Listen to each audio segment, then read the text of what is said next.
Hello everyone, welcome to my channel Top Notch Trending Online Products. Today we will learn about AI Portrait Cutout tool in Filmora. To use this tool, first bring your video or image onto the timeline. Here I am bringing this video onto the timeline.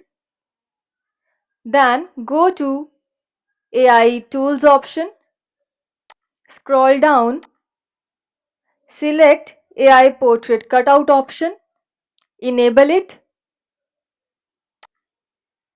Now you can see AI Portrait Cutout tool allows us to isolate the person in our video or image and allows us to replace its background with something new.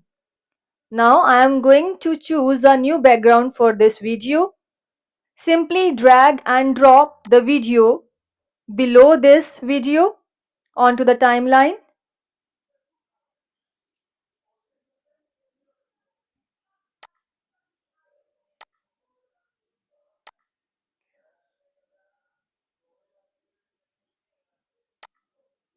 Now you can see new background for this video.